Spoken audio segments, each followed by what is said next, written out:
ही आकाशवाणी आहे.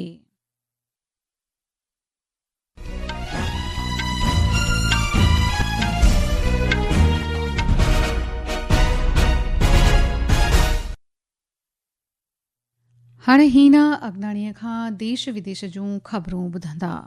सभ खां पहिरीं हिन वक़्त जूं अहम सुर्ख़ियूं.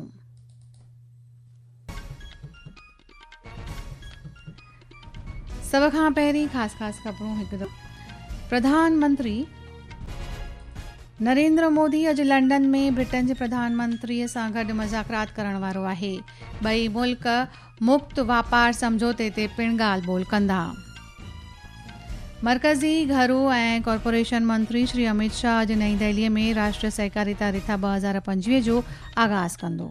गुजरात जे दहशतगर्दी रोक दस्ते चैन अलक़ाइदा सां जुड़ियल फर्जी अकाउंट्स रखंदड़नि खे गिरफ़्त में खंयो. पेट्रोलियम ऐं कुदरती गैस मंत्री हरदीप पुरी चयो आहे त भारत पेट्रोल में 20% एथेनॉल जे मिलाप जो मक़सदु वक़्त मयाद खां 5 साल अॻु पूरो करे वरितो. भारत चीन जे नागरिकनि खे 5 सालनि जी विथीअ खां पोइ सैर सपाटे लाइ वीज़ा ॾियणु जारी कंदो. भारत जी दिव्या देशमुख फीडे महिला शतरंज आलमी कप जे सेमीफाइनल में. हाणे ख़बरूं तफ़सील सां. प्रधानमंत्री नरेंद्र मोदी अॼु लंडन में ब्रिटेन जे प्रधानमंत्री कीर स्टारमर सां गॾु मुज़ाकरात कंदो. इहा मुज़ाकरात लंडन सां 50 किलोमीटर उत्तर ओलह में आयल ब्रिटिश प्रधानमंत्री जे सरकारी रिहायशी गाह ते थींदी. मुज़ाकरात में मुख्य तौर सां ॿिन्ही मुल्कनि जी रिथाबंदी रिश्तनि खे नई रफ़्तार ॾियण ते मरकोज़ रहंदी. प्रधानमंत्री नरेंद्र मोदी 2 ॾींहनि जे दौरे ते काल्ह राति ब्रिटेन पहुतो हो ऐं संदसि दौरो ख़ासि तौर सलामती, तिजारती, तकनीकी जहिड़नि ख़तनि में रिश्तनि खे महकम करणु रहंदो. दौरे दौरान भारत ब्रिटेन मुक्त वापार समझौते ते दस्तख़त थींदा. वाणिज्य वापार मंत्री पीयूष गोयल ऐं ब्रिटेन जे वाणिज्य वापार मंत्री अॼु ॿिन्ही प्रधानमंत्री जी हाज़िरीअ में इन समझौते ते दस्तख़त करण वारा आहिनि. 3 सालनि जी ॻाल्हि ॿोल दरमियान तइ थियल इन तिजारती मसौदे तहत बाज़ार में भारतीय शयुनि जी वसीअ रसद जी तस्दीक कंदो. भारत जो अटकल 99% उत्पादन शयुनि ते ढल खां छूट मिलंदी. लंडन में भारतीय बिरादरी श्री नरेंद्र मोदीअ जो चोज सां मोदी ऐं भारत माता जी जय, वंदे मातरम जहिड़ा नारनि सां भलीकार कयो हो. अचो त ही ॿुधूं. लंदन पहुंचे तो उनसे मिलने के लिए इंतजार कर रहे प्रवासी भारतीयों ने बड़ी गर्मजोशी के साथ उनका स्वागत किया. जैसे जैसे वे लोगों से हाथ मिलाते आगे बढ़ रहे थे, लोग उनसे मिलने को और उत्सुक हो रहे थे. भारत के विभिन्न राज्यों के संगीत पेश करते सांस्कृतिक दल वातावरण को और भी मधुर बना रहे थे. श्री मोदी आज श्री स्टारमर के साथ आर्थिक साझेदारी को और बढ़ाने के लिए व्यापक मुद्दों पर बातचीत करेंगे, जिसका उद्देश्य दोनों देशों में समृद्धि, विकास और रोजगार सृजन को बढ़ावा देना है. मुक्त व्यापार समझौते पर हस्ताक्षर दोनों देशों के बीच ऐतिहासिक संबंधों को और मजबूत करेगा. शाम में प्रधानमंत्री राजा चार्ल्स तृतीय से भी मुलाकात करेंगे. राजेश बाली, आकाशवाणी समाचार, लंदन.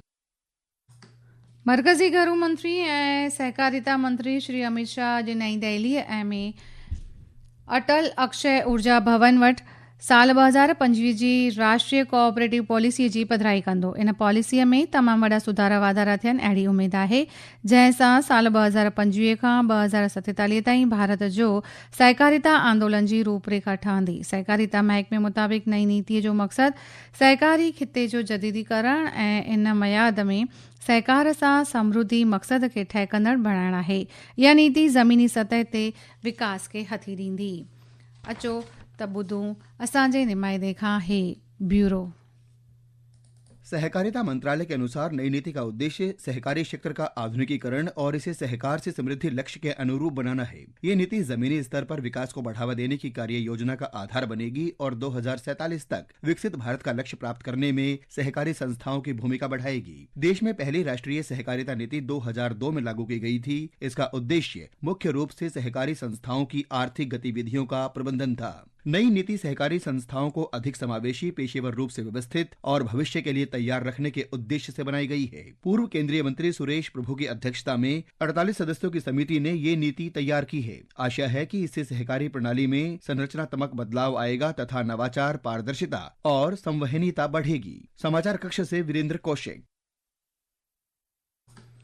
ही ख़बरूं तव्हीं आकाशवाणीअ तां ॿुधी रहिया आहियो। वधीक तफ़सीलुनि जे लाइ तव्हीं असांजी वेबसाइट www.newsonair.gov.in ते वञी करे लॉग इन करे सघो था ऐं तफ़सीलूं हासिल करे सघो था। गुजरात जे दहशतगर्दी रोक दस्ते चैन अलक़ाइदा सां जुड़ियल दहशतगर्दियुनि खे फर्जी नोटनि जो ॼार फैलाईंदड़नि खे मुख़्तलिफ़ सोशल अकाउंट्स ऐं शक्की तौर एप्लीकेशन्स ज़रिए धर्म परिवर्तन करण जी कार्यवायुनि में मुब्तला पातो हो ऐं उन्हनि ॾोहारियुनि खे हाणे गिरफ़्त में खंयो आहे। ईअं ATS जे DIG सुनील जोशीअ ॼाण ॾिनी। अञा जांच जूच जारी आहे। हुन वाधू ॼाण ॾींदे ॿुधायो आहे त अलक़ाइदा जी वीचारधारा जो फैलाव ऐं मुल्क जे ख़िलाफ़ दुष्प्रचार कंदड़ हुआ ऐं ॾोहारी तौर साबित थींदड़ डिजिटल सबूत पिणु हुननि जा हथ लॻा आहिनि। अचो त वधीक ॼाण पंहिंजे नुमाइंदे खां ॿुधूं। 10 जून को एक इन्फॉर्मेशन मिली थी कि 5 इंस्टाग्राम अकाउंट्स हैं। ये अलकायदा जो एक प्रोस्क्राइब टेररिस्ट ऑर्गेनाइजेशन है, इसकी विचारधारा का प्रचार प्रसार देश में कर रहे हैं। बहुत लोगों को धार्मिक आधार पे डेमोक्रेसी के विरुद्ध, भारत के विरुद्ध उश्केरनीजनक जो साहित्य है वो इन पे बारंबार शेयर कर रहे हैं। टोटल 4 आरोपियों को आइडेंटिफाई किया गया। इसमें सेंट्रल एजेंसियों का कोऑर्डिनेशन में बहुत महत्व का योगदान रहा। पेट्रोलियम ऐं कुदरती गैस मंत्री हरदीप सिंह पुरीअ चयो आहे त भारत पेट्रोल में 20 सैकड़ो एथेनॉल जे मेलाप जो मक़सदु वक़्त मयाद खां 5 साल अॻु पूरो करे वरितो आहे। श्री पुरीअ हिकु सोशल मीडिया पोस्ट में चयो आहे त साल 2014 में सिर्फ़ 1.5 सैकड़ो खां 20 सैकड़ो साल 2025 में एथेनॉल मेलाप वारी साफ़ तवानाई मक़सदु हासिल करण खां 1,36,000 करोड़ रुपयनि जी परॾेही रक़म जी बचत थी आहे, जंहिंसां 1,18,000 करोड़ रुपया कुड़मियुनि खे मिलिया आहिनि। भारत ऐं चीन पिणु ॿई मुल्क अॼु खां 5 सालनि जी विथीअ खां पोइ चीनी नागरिकनि खे टूरिस्ट वीज़ा ॾियण लाइ रास्पो ॾेखारियो आहे। हिकु सोशल मीडिया जी पोस्ट में भारतीय सिफ़ारत खाने बीजिंग में चयो आहे त चीन नागरिक हाणे भारत लाइ ऑनलाइन दरख़्वास्त ज़रिए वीज़ा जो मुतालबो करे सघनि था। बीजिंग, शांघाई ऐं ग्वांगझाऊ में भारतीय वीज़ा दरख़्वास्त मर्कज़नि में पाण मुरादो पासपोर्ट ऐं ज़रूरी दस्तावेज़ जमा कराइणा पवंदा। भारत ऐं इज़राइल लंबे मयाद ताईं बचाव सलामती सहयोग वधाइण ते रास्पो ज़ाहिर कयो आहे। दिल्लीअ में इज़राइल जे सलामती महकमे में director general major general Amir Baram सां गॾु थियल बैठक में इहो बयानु जारी कयो वियो त बचाव सलामती सहयोग मज़बूत बणाइण जे लाइ ढांचे खे तयारु करण लाइ रास्पो ॾेखारियो वियो आहे। मरकज़ी इतलायत ऐं नशरियात मंत्री डॉक्टर एल मुरुगन चयो आहे त सरकार सभिनी राज्यनि में आकाशवाणी ऐं दूरदर्शन मर्कज़नि जो जदीदीकरण ऐं वसीकरण करे रही आहे। लोकसभा में हिकु लिखियती वराण में डॉक्टर मुरुगन चयो आहे त लोक नशरियात खे महकम बणाइण लाइ नशरियात ऐं नेटवर्क विकास योजना तहत आकाशवाणी ऐं दूरदर्शन मर्कज़नि जो जदीदीकरण कयो पियो वञे। हुन ॿुधायो आहे त साल 2021 खां 26 ताईं 2,39,500 करोड़ रुपयनि खां वाधू ख़र्च सां इन योजना खे मंज़ूरी ॾिनी वई आहे। सख़्त सलामतीअ जे विच में ॿियों जथो 3500 यात्रियुनि जे 22 जथे तहत जम्मूअ मां भगवती नगर यात्री निवास छावणीअ खां रवानो थियो आहे। आबहवा विभाग कर्नाटक, कोंकण, गोवा जे विच में महाराष्ट्र जे साहिली किनारनि ते वधि में वधि तेज़ मींहोंगी थियण जा इम्कान जारी कया आहिनि। भारत जी दिव्या देशमुख काल्ह जॉर्जिया जे बटूमी में फीडे महिला शतरंज आलमी कप 2025 जे सेमीफाइनल जे ॿिए रांदि में चीन जे तान ज़ोंगी खे शिकस्त ॾेई फाइनल में पहुती आहे। उहा भारत जी इहा हासिलात हासिल कंदड़ पहिरीं भारतीय महिला आहे। आख़िर में ख़ासि ख़बरूं हिकु दफ़ो वरी ॿुधंदा। प्रधानमंत्री नरेंद्र मोदी अॼु लंडन में ब्रिटेन जी प्रधानमंत्री कीर स्टारमर सां गॾु मज़ाक़रात कंदो। ॿई मुल्क मुक्त वापार समझौते ते पिणु ॻाल्हि ॿोल कंदा। मरकज़ी घरू ऐं सहकारिता मंत्री श्री अमित शाह अॼु नई दिल्लीअ में राष्ट्रीय सहकारिता रिथा 2025 जो आगाज़ कंदो। गुजरात जे दहशतगर्दी रोक दस्ते चैन अलकायदा सां जुड़ियल फर्जी अकाउंट्स रखंदड़नि खे गिरफ़्त में खंयो आहे। पेट्रोलियम ऐं कुदरती गैस मंत्री हरदीप पुरीअ चयो आहे त भारत पेट्रोल में 20% इथेनॉल जे मेलाप जो मक़सदु वक़्त मयाद खां 5 साल अॻु में ई पूरो करे वरितो आहे। ख़बरुनि जो सिलसिलो पूरो थियो। इजाज़त ॾींदा।